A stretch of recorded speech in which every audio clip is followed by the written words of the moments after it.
Imagine you are standing at a gas station. You reach for the pump. You believe you are making a choice, but you are not. You are only following a trail that was laid more than 150 years ago by a man who never wanted you to see him, John D. Rockefeller. In 1870, this man controlled 4% of American oil refining. 4%, a marginal phenomenon. 10 years later, it was 90%. Not by chance, not by luck, but by method.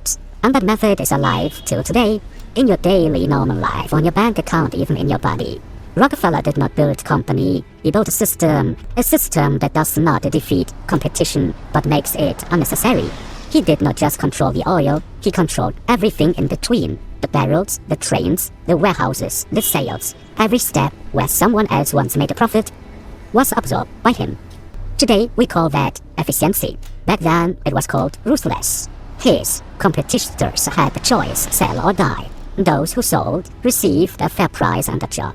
Those who did not were given a price war below cost, until nothing was left. That was called the market. In truth, it was selection. Rockefeller firmly believed he was acting morally. His father was a conman, his mother deeply religious. That combination made him dangerous. He destroyed livelihoods with a calm conscience, because he believed God had chosen him to bring order to chaos. Competition was a sin to him, waste, duplication, chaos. And then came a trick. When the state began to ban monopolies, Rockefeller invented something fresh and new: the trust. Not a company, a shell, a structure that owns other companies. Legal, elegant, untouchable. Today we call it a holding company: Alphabet, Meta, Amazon, Berkshire Hathaway. All children of this single idea. When Standard Oil was broken up in 1911, the public cheered. The monster was dead. But in reality, it had only multiplied. Rockefeller owned shares in all the new companies: Exxon, Mobil, Chevron, BP. His fortune tripled. The breakup made him richer and richer. This system had optimized itself.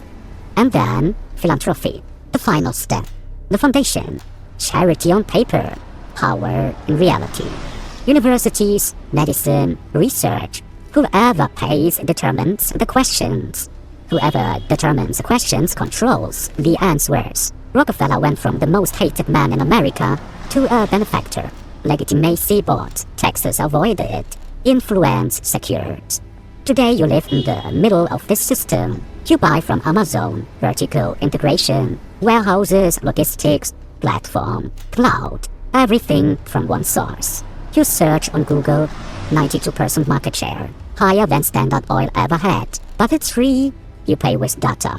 Rockefeller would have loved it. You take medication, developed in a system shaped by foundations, patents, and regulatory proximity. You bank with institutions organized as holdings. Opaque, untouchable, regulation runs in cycles, exactly as planned. The system is not really evil. That is the insidious part. It works. Gasoline is cheap, packages arrive quickly, information is instantly available. Efficiency has been gained, but the price is concentration. A few at the top, many at the bottom, and you in the middle or bottom, embedded, dependent, without alternatives. You can accept it, you can fight it, or you can understand it. Rockefeller understood the system, live longer than people. Steel mills die, railroads decay, but structures survive generations. That is why he won.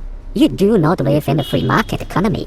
You live in Rockefeller's world, with 5 corporations per industry, with apparent choice, with real dependence. You cannot step out, but you can see. And seeing is dangerous, because once you recognize the pattern, you stop believing in coincidence. This is not a conspiracy. It is architecture. And you walk through it every day. Welcome to Rockefeller's brave new world.